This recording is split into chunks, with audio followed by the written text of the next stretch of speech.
Hello everyone. In this video, I would like to talk about the library.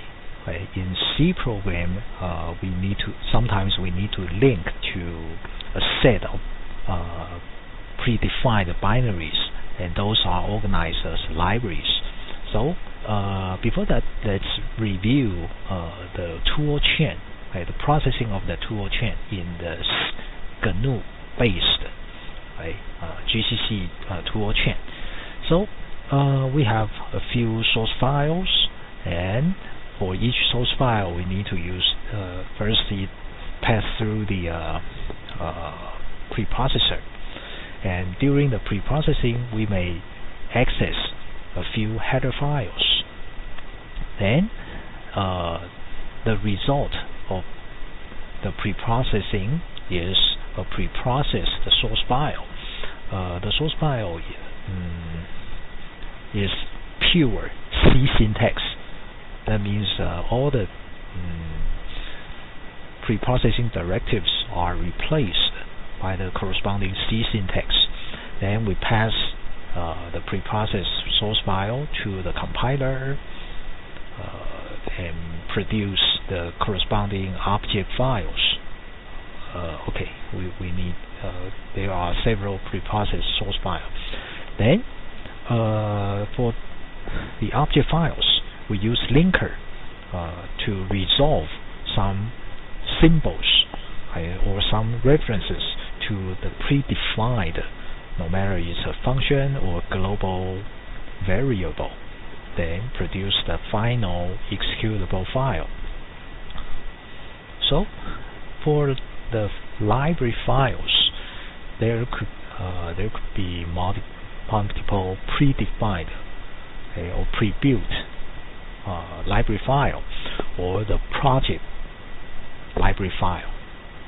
So let's learn how to build our own library file, because after we build the library file, it's pretty convenient if we need to link to the files, link a lot of object files together. We don't need to specify the object files on the command line one by one. We just specify the library we would like to link against. Then the linker will pick the necessary object files from the so-called library. And library is an archive. It's an archive of multiple object files. So given the object files, we use the archiver to produce the corresponding library.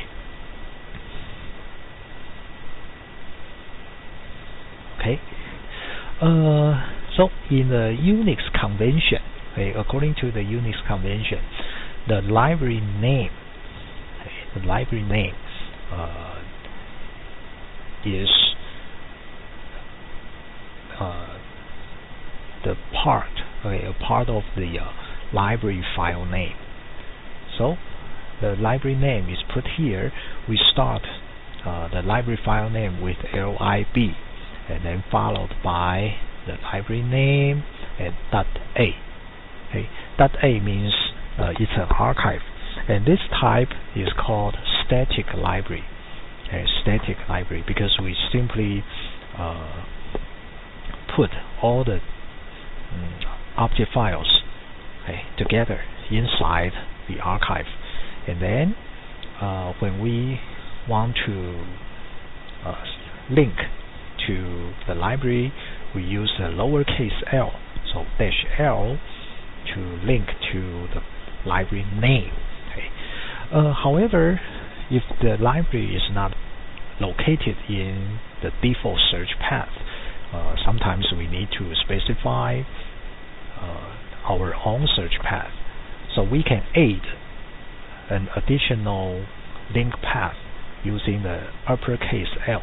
So -uppercase L and the path of this library. So I think let's learn from example. Suppose we have a main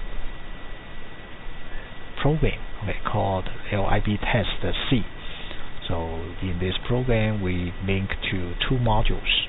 So hello1.h, hello2.h, and then we call the two functions hello1, hello2. So let's see, hello1.h, there is a prototype called hello1. It's a void function, and similarly in hello2 we also have a void function called hello2. And the implementation of hello1 looks like this. We simply print a message hello1. Okay, so let's follow the building process. So gcc-c hello1.c, hello2.c, and lib test.c. Now we would like to archive hello1 and hello2 as a library. The command is AR. Okay, archive. Okay, so AR. And for the detailed options, please refer to the manual. Here we use RCF. Means we would like to insert the two object files and create the library file, called lib. Let's say hello.a. Then we list the object files we would like to insert. hello1.o, hello2.o. Okay, now we have the static library. So we can simply say the output file name, executable file name is lib test-static, and we would like to link to lib hello.a. So we need to specify the library name with lowercase l and add an additional search path of the current working directory. Okay, then let's try. I forgot to specify the main program. Okay, so lib test.o. Alright, now we successfully link the library. Okay, if you execute the program, there's no problem. And if you examine the references of the executable file using LDD, like this, LDD, you could see that lib test-static links refers to some system libraries. Okay, there's no explicit or reference to our own library because they are statically linked to our executable. By static link, that implies we copy the object code from the library to our executable. So here is an issue that suppose our library is quite useful, similar to the C standard library. So there are many projects that linked to our library. Then by static link, that means suppose there are 10 executable files. Effectively, we make 10 copies, 10 copies of our library to the 10 executable files. So it's quite it's not efficient. So there is another scheme called shared. basically we can only load the library as a single copy in the memory, and then use the runtime environment to link to the library.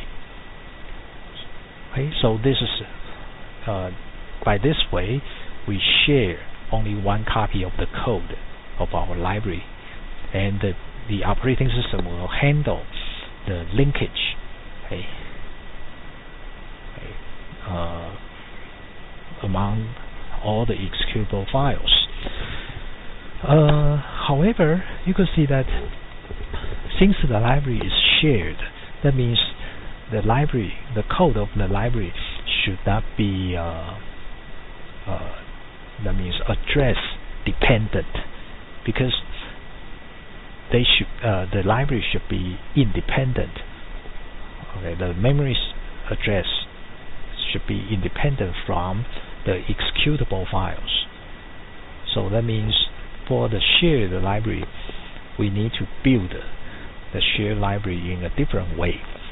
Basically, we just build the library using the option called position independent code, right, called PIC, okay, position independent code. So while building the library, right, or the object code for the library, we need to explicitly specify that the object format is PIC, okay, is position independent coded. Then we put all the object files together. However, this time it's not a kind of archive, because the code should be able to be loaded into the memory directly. So it's another kind of object code, or another kind of executable. So let's learn how to build a shared library. First, we need to rebuild all the object code using the PIC format. In GCC, we just use uppercase PIC. There is a version lowercase PIC. It's more optimal. However, it's not. It's less portable. Okay, so for the details, please refer to the manual. Okay. To be safe, you can use uppercase PIC. Now, let's build the shared library. And as I mentioned, the shared library is a kind of executable code. Okay, so we need to use the linker to link all the object codes together. Okay, and the result is the shared library, and the naming convention is similar to the static library. It is lib something that so. So means shared object. However, there's a little bit details about so. So first, let's the linker. Okay, you can specify the so-called so name to the linker while linking the object codes. The so name, okay, is the library name, okay, or the full library name, lib something that so, followed by the version numbers. Okay, there are 3 version numbers. The first one is the major version number. It indicates the API version. Okay, API version. Then the second version number means the from my own opinion is that the second version number refers to that there are extension of the API. So basically it's backward compatible to the older version, okay, within the same major version. And the final one is the revision. The revision number is used for something like a bug fix. Okay, So basically, we don't change the API. Okay, no. And when you have a incompatible change of API, you need to change the major version. Okay. So let's see how to make a shared object. First, we need to specify the dash shared option, and then we would like to pass the SO name to the linker. So we use dash WL, means the following comma-separated strings are passed to the linker. So first dash SO name, and then the SO name is lib hello.so.1. So this is our SO name. And for the actual shared library file name, let's specify it as lib hello.1.so.1.0.0, and followed by the object files. So hello1.0, hello2.0. Okay, now we have the shared library. So let's examine the shared library file. You could see that we can use the nm command to examine the symbols defined in this library. And you could see that hello1, hello2, the function names are here.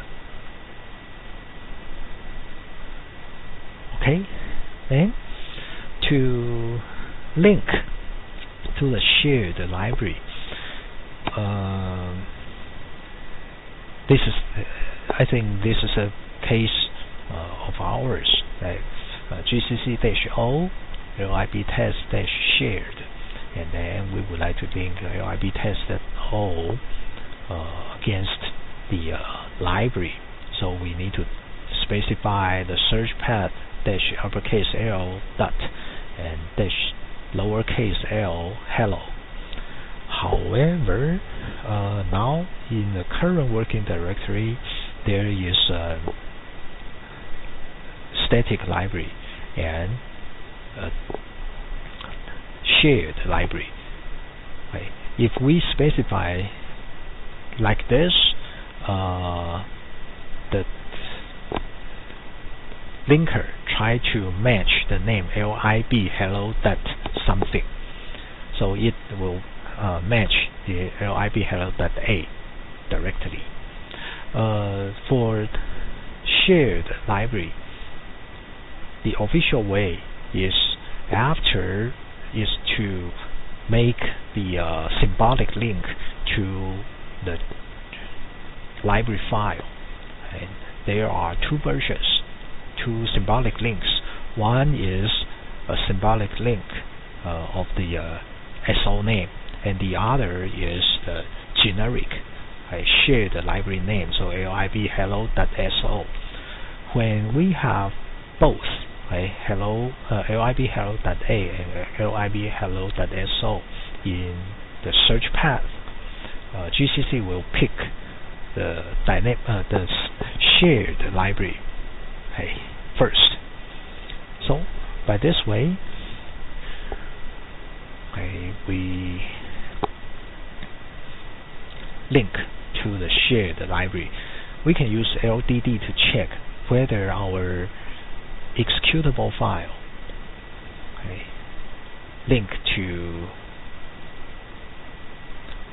the shared library, and you could see that yes, yes, it links. However, it's not found. The reason is that for shared library, it depends on the runtime environment to locate the library file. So while building the executable, we can use command line option to specify the location. However, it is at runtime we still need some way to locate the library file. So there are various ways, basically 3 ways. The first one is to use the rpath option to the linker. However, it's not portable. A commonly used way is to use the environment variable called LD library path, okay, to specify the search path. And to be safe, we need to include the original LD library path. So by this way, we can use we specify the search path, and then the runtime will try to locate the shared library here. Okay, and the third way is to use the system configuration system link command called ldconfig. However, by that way, you need to install your library file into the system path. Right? So I think in this video we quickly go through how to make static library and shared library, and you may develop your project, okay, depending on the use of the library.